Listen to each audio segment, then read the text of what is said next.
Ya, terima kasih Anda masih bersama kami dalam Breaking News Berita 1. Mirsa, kita kembali lanjutkan dialog kita bersama Mas Suhafi. Mas Suhafi, kalau tadi Anda katakan ini kan efek juga dari corona, kemudian merembet ke perang minyak. Perang minyak ini antara Arab Saudi dan juga Rusia ini kan baru terjadi semalam. Artinya kalau misalnya akan terus berlanjut, ini apa yang harus dilakukan investor dan sampai kapan ini akan berlanjut? Analisa Anda. Mungkin untuk saat ini strategi yang bisa dilakukan oleh investor memang tadi ya ada sebagian yang bisa risk off, kemudian pindah dari aset-aset instrumen investasi yang risikonya relatif lebih tinggi, pindah kepada aset yang resikonya relatif lebih rendah seperti memang kalau memang ada komoditas emas atau memang yang lebih rendah yang memang sedang ditawarkan pemerintah, kan banyak nih ada government bonds juga yang sedang berjalan yang kalau saya tidak salah memang menawarkan imbal hasil yang relatif cukup tinggi juga gitu ya di tengah penurunan tingkat suku bunga bank sentral. Itu sebenarnya bisa menjadi alternatif bagi para investor sebenarnya. Atau memang bagi para investor yang memang tetap bertahan di pasar ekuitas atau pasar saham juga sebenarnya bisa melakukan bargain hunting, mulai mencicil masuk terhadap saham-saham yang memang yang tadinya lebih high risk high return, masuk kepada saham-saham yang sifatnya lebih defensif, yang low risk low return. Karena memang kalau kita lihat penurunan hari ini yang relatif hampir cukup tinggi ya, hampir 7%, itu memang sudah membuat beberapa saham secara valuasi memang bisa dikatakan sangat murah sekali ya. Tapi kan masalahnya kita belum tahu ini apakah besok juga masih akan terkoreksi atau tidak, karena kan perang minyak ini kan kemungkinan masih akan berlanjut. Analisa Anda apakah perang ini masih akan terus berdampak terhadap IHSG kita? Betul. Jadi makanya strategi yang saya tawarkan yang bisa dipertimbangkan pun kalau memang ingin bertahan di pasar saham itu melakukan averaging down ya. Jadi tidak masuk sekaligus di hari ini atau besok, tapi melakukan cicil beli lah. Cicil beli hari ini ketika turun hampir 7%, masuk berapa lot, kemudian ketika besok mengalami penurunan lagi masuk berapa lot. Karena kalau melihat sentimen negatif yang sedang terjadi saat ini, itu kan memang akar masalahnya memang masih di corona dan impactnya terhadap perekonomian baik itu demand dan supply kelihatannya memang masih belum akan terselesaikan dalam waktu beberapa waktu ke depan. Oke, Mas Wafi, ini kalau kita lihat tadi terkait dengan strategi, ini kita juga melihat apa yang harus dilakukan, strategi yang dilakukan oleh OJK maupun Bursa Efek Indonesia, melihat bahwa mereka sebenarnya sudah menyiapkan beberapa tools mengantisipasi anjloknya IHSG.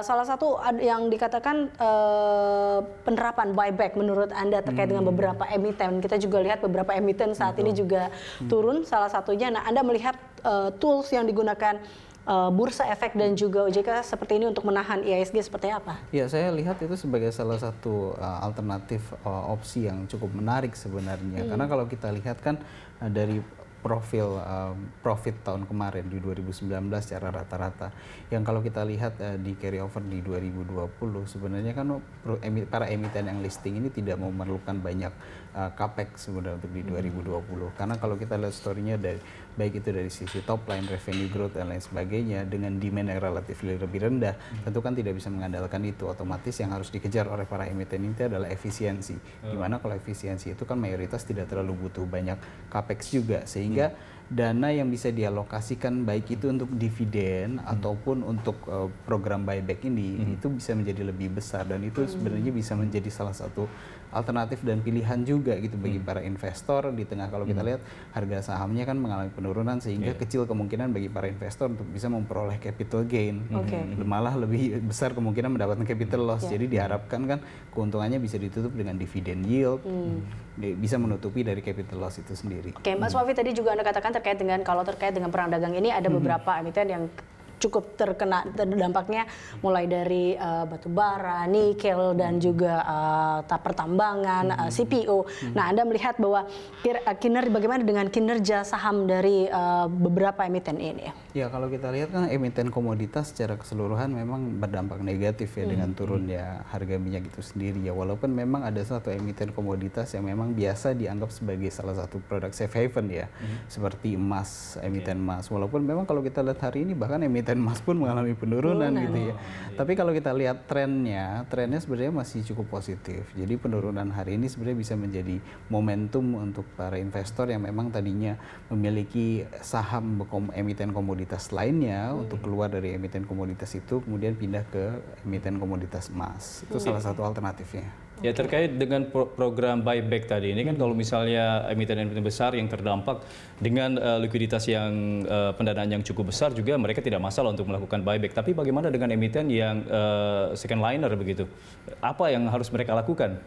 Iya, untuk second liner memang agak sedikit tricky ya. Tapi kalau kita lihat secara big picture-nya gitu, gambaran besarnya kan ketika kita bicara IHSG, tentu penggerak IHSG adalah memang emiten-emiten yang secara kapitalisasi cukup besar. Ya. Jadi kalau bicara mengenai bagaimana cara kita menopang IHSG, tentu ya kita harus fokus terhadap emiten-emiten yang berkapitalisasi cukup besar ya, emiten yang bisa kita katakan besar-besar ini. Dan saya rasa ketika nanti emiten yang kita katakan berkapitalisasi pasar cukup besar ini berhasil menopang penurunan IHSG, itu dengan sendirinya emiten-emiten yang lebih kecil, baik itu di second liner atau di third liner, itu akan merasakan juga efeknya. Oke. Selain buyback juga kan BI juga sudah melakukan program untuk stop short selling begitu. Apakah short selling ini sudah efektif menurut Anda sejauh ini? Atau ada instrumen lain yang harus dilakukan oleh BI dan juga OJK? Iya, sebenarnya kalau bicara mengenai short selling, dari awal sebelum ditutup pun sebenarnya tidak terlalu banyak juga ya yang melakukan short selling ya.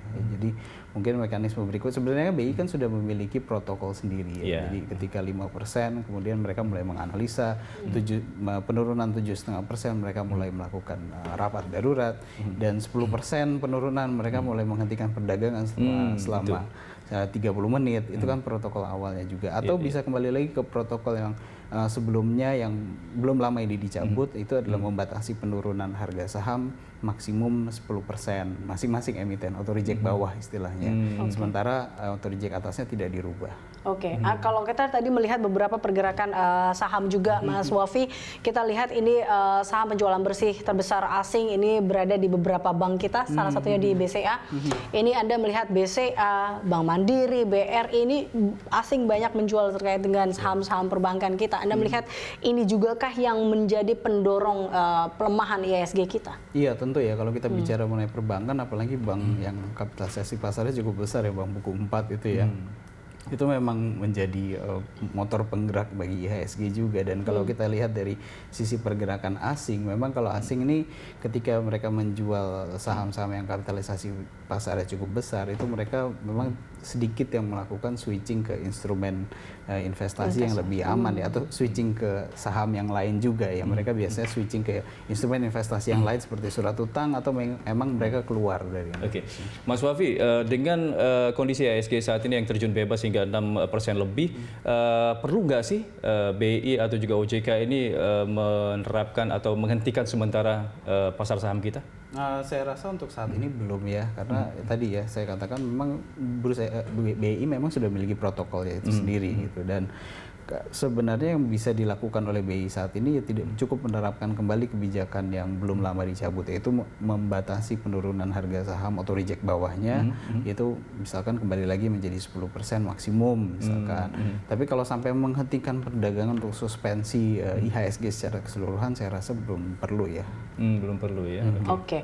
Baik Mas Wafi, kalau kita lihat terkait dengan tren dari atau pergerakan IHSG sepanjang Maret ini Anda melihatnya seperti apa Mas Wafi secara year to date juga? Ya, kalau kita lihat kan memang secara year to date memang masih cukup negatif ya, dan memang secara faktor pun sentimen terbesarnya memang masih dari virus corona itu sendiri dan efeknya. Kita minim sekali sentimen positif ya nampaknya, sangat minim seperti itu. Ya, memang ada untuk beberapa sentimen positif, namun kalau kita lihat kan sentimen negatif ini dominasinya masih lebih besar ya dibandingkan sentimen positifnya, sehingga mau tidak mau kita juga bergerak mengikuti bursa-bursa regional lainnya juga yang memang secara keseluruhan mengalami penurunan. Jadi kita bukan satu-satunya bursa yang mengalami penurunan. Kalau kita bandingkan dengan bursa regional dan juga bursa global ini, kita apakah ini yang paling dalam IHSG ini terjun bebasnya, atau ada yang lain juga yang lebih parah mungkin dari kita? Ya, untuk hari ini saja kan penurunan terdalam dari awal tahun ya, kalau kita lihat kan penurunan intraday terdalam IHSG hari ini. Kalau kita bandingkan dengan bursa regional itu tidak. Kalau kita lihat masih ada bursa Australia dan bursa Thailand yang memang turun di atas 7% hari ini. Oh, lebih dalam dari kita? Betul sekali. Jadi kalau kita bandingkan sebenarnya pertama kita tidak turun yang terdalam. Kedua, kalau kita bandingkan dengan bursa regional lainnya, rata-rata memang di atas 5% penurunannya. Jadi sebenarnya tidak ada yang perlu overreacted juga, terlalu khawatir juga dengan penurunan ini karena semua mayoritas bursa regional mengalami hal yang sama. Oke, ini paling tidak itu yang sedikit memberikan ketenangan. Ini merahnya semuanya serentak ya, jadi jangan panik seperti itu dan kita tidak paling dalam sebenarnya. Ini yang bisa menenangkan pasar sebenarnya seperti itu. Oke, terakhir Mas Wafi, jadi Anda melihat kira-kira IHSG akankah mengurangi pelemahannya karena kita lihat hari ini cukup dalam ditutup dengan 6,58 atau bahkan masuk ke level 4.000. Nah, atau mungkin Anda melihatnya seperti apa besok? Ya, untuk pekan ini memang saya lihat IHSG masih berpeluang untuk mengalami pelemahan ya. Apalagi kalau kita lihat sentimen negatifnya kelihatannya belum akan berkurang ini ya. Kalau bicara tadi harga minyak saja itu kan memang faktor utamanya dari corona itu sendiri ya. Jadi saya lihat untuk pekan ini masih akan bergerak negatif. Untuk range-nya sendiri untuk pekan ini saya melihat ada range support memang di level 5.000 dengan level resistance sendiri ada di level 5.250. Jadi volatilitasnya untuk IHSG masih cukup tinggi. Oke, jadi Anda yakin belum akan menyampai atau menyentuh level 4.000-an begitu ya? Untuk pekan ini belum. Oke, jangan sampai ya kalau gitu ya. Baik, terima kasih Mas Wafi telah bergabung bersama kami dalam Breaking News Berita 7 News Channel. Dan pemirsa, harga CPO melemah dampak anjloknya harga minyak. Informasi langsung dari Jakarta Future Exchange dalam lanjutan closing market. Tetaplah bersama kami.